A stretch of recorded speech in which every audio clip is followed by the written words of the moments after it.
Yaqında Nyu-Yorkda o'tkazilgan Uyg'ur qirg'inchiligini buzish temasidagi ilmiy muhokama yig'inida mutaxassislar va faoliyatchilar turli temalar bo'yicha baholashlarda bo'lgan.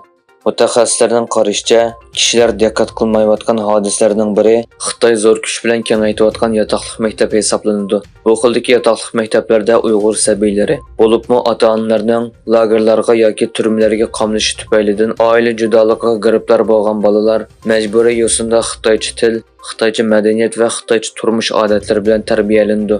BDT'ning sobiq osonliq millatlar masalalari bo'yicha favqulodda ma'lumotchisi Fernand Varines bu ahvollarning majburiy xarakterini alohida tilga olib, bu xildagi majburiy yo'sinda bir millatni yo'qotish yoki vayron qilish qilmishi haqiqatan odamni shirkindirdi. Biz buni hargizmi qabul qilmaymiz deb ko'rsatdi.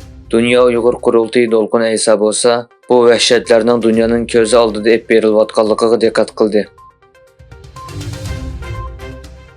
Amerika Uyg'ur majburiy emgakini cheklash qonunining ijro qilinishi 2 yilga yaqinlashgan bir vaqtda oldingi hafta yangi sun'iy idrok quroli tadqiq qilib chiqilgan bo'lib, bu qurol orqali maxsus Uyg'ur majburiy emgakiga chetishligi bor ta'minlash zanjirlarini aniqlab chiqqan bo'ladi ekan. Xabarda qayd qilinishicha, ta'minlashni izqo'g'lash nomli qurol bo'lsa, echivitilgan sun'iy idrok supsi bo'lib, Bostonga joylashgan Sharq Shimol universiteti bilan Angliyadagi Sheffield Hallam universitetining birlashma turi ekan.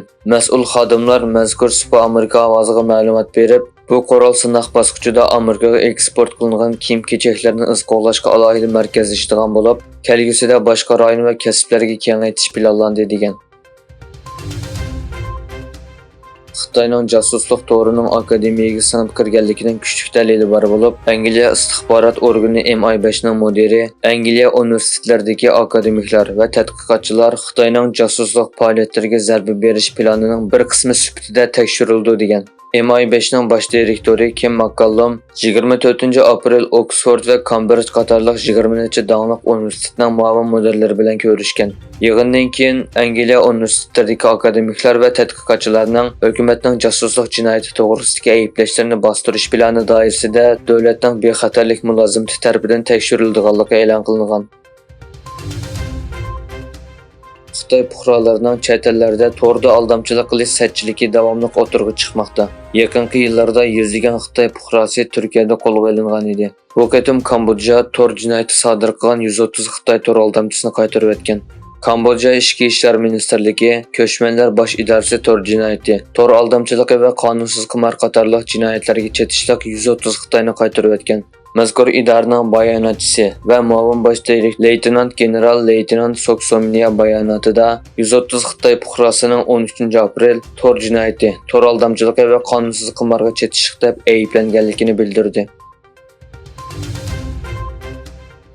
Xabar qilinishicha, Xitoy hukumatining taklifiga binoan Falastin guruhlari Hamas va Fatahning vakillari Falastinning yarashishini ilgari surish suhbatlarining bir qismi sifatida Beijingda uchrashgan. Falastin guruhlari eng oxirgi qatim 2-oyda Rossiyaning poytaxti Moskvada mushunga o'xshash shaklda milliy yarashish suhbati berib, ichki talash tortish va bo'linishni muzokara qilgan.